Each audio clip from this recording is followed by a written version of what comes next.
ભારત માતા કી બરોબર અવાજ નથી આવતો, અવાજ મારે ઠેઠ પહોંચાડવો છે. ભારત માતા કી સવો કહ માલ્યો. સમાજમાં દેવાજ પંડિતનું બહુ પહેલાનું એક વાક્ય હતું, બોલે એના બોર ખપશે. એ આ મોદી સરકારે સાબિત કર્યું. બોલવા સિવાય બીજો ધંધો નથી. અને હું તો તમને એમ કહું કે કદાચ સમાજ તો એવો છે ભાઈ કે વાહ કરવા વાળું મળી જાય, બીજું કઈ નહીં. કદાચ જો એના ભાષણ ખૂટી જાય ને તો કાલ સવારે કદાચ એ એવું શરૂ કરે કે ભાઈઓ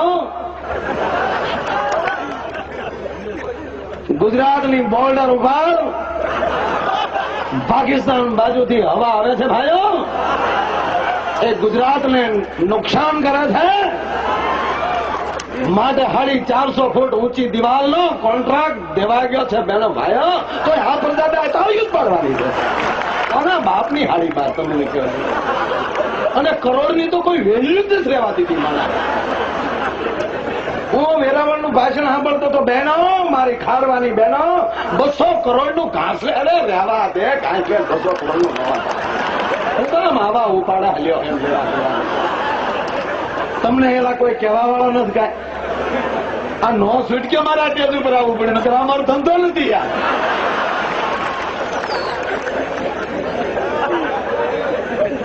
શરૂઆત કરી હિન્દુત્વથી કે આ સમાજને મારો વાળવો હોય તો કઈ રીતે વાળવો, એટલે હિન્દુત્વ ઉભું કર્યું. કેન્દ્ર સરકાર ઉપર એવા આરોપો નાખ્યા હિન્દુઓને ભડકાવવા માટે કે મુસલમાનનો દીકરો હજ પડવા જાય છે તો કેન્દ્ર સરકાર એને પૈસા આપે છે. ભાઈ તું કૈલાસ ગયો ક્યારે? આપે જ છે. કૈલાસ માટે કેન્દ્ર સરકાર પૈસા આપે છે. ત્રીજી વાત કે ગયા કુંભના મેળામાં હરિદ્વારમાં સરકાર કોની હતી? ભાજપ સરકાર હતી. કેન્દ્રમાં જયારે ભાજપ સરકાર હતી તો કોઈ દિવસ હરિદ્વારના ઘાટને રિપેર કરવાનો કોઈને ટાઈમ જ ન મળ્યો સાહેબ.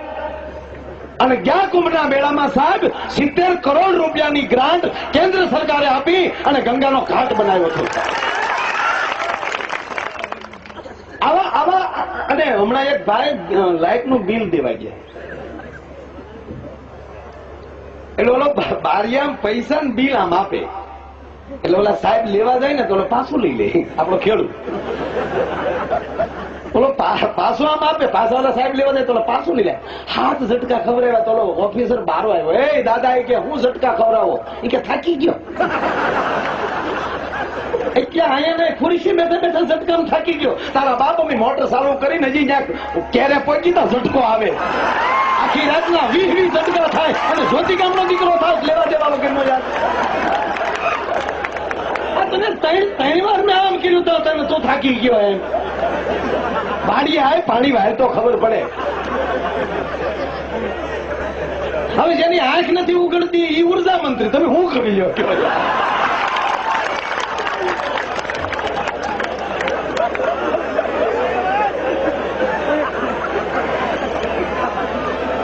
બરાબર છે ને મારી વાત? તો પછી કે હું થોડો ખોટો માણસ છું.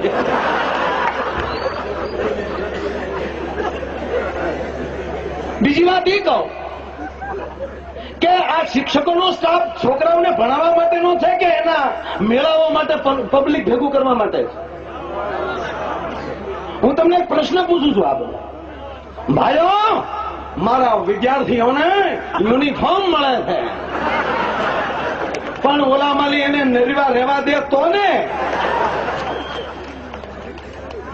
ગુજરાત વિકાસ લાવ્યો છે તો હું એમ કહું, શેત્રુંજી ડેમ કોને ભાજપ સરકારે બનાવ્યો કે કોંગ્રેસે?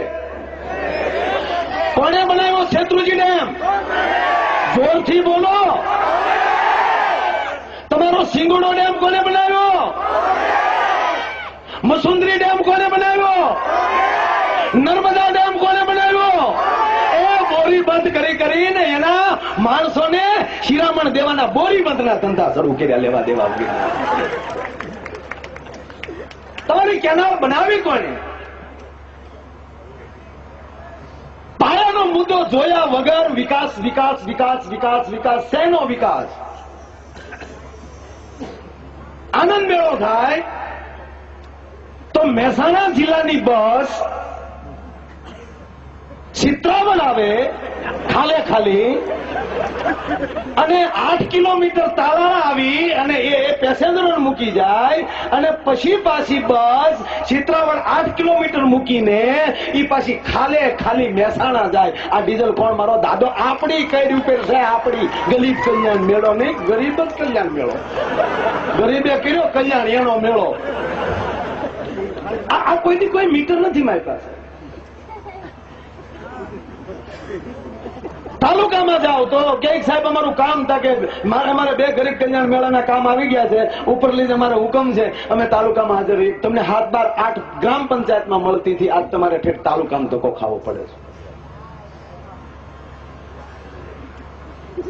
જે માણસો જે વિચાર કરીને એ સત્ય બાજુ જે ચાલશે ને વાંધો નહીં આવે.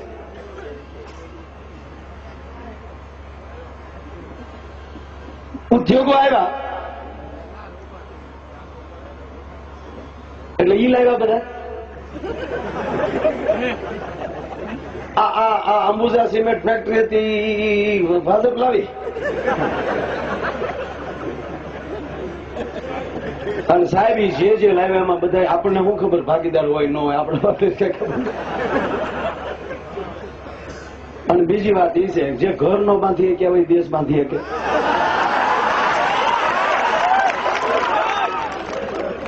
બેટી બચાવો ભાઈઓ.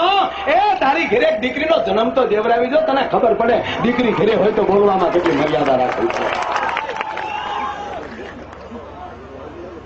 જેને જે વજન શું કહેવાય એની એને ખબર નથી, અને માણસોને એમ કે છે કે 50 ટન વજન લઈને વયો જાઉં છું. નારી તું નારાયણી છો એ કહેનારી વાત 100% સત્ય છે. તો હું તમને એમ કહું કે સાલું પાર્લામાં સાંસદ આવતી હોય ને ત્યારે તમે જોઈજો. ભાજપમાં બેનું છે ને કોંગ્રેસમાં આપણે સોનિયાબેન એ ઉઘાડા માથે કારે ન બેઠા ને ઓલ્યું હાવ ગંડિયું પહેરીને બેઠું. એને કહો ભાઈ અહીંયા મર્યાદા શીખવાય ને પછી અમારી પાસે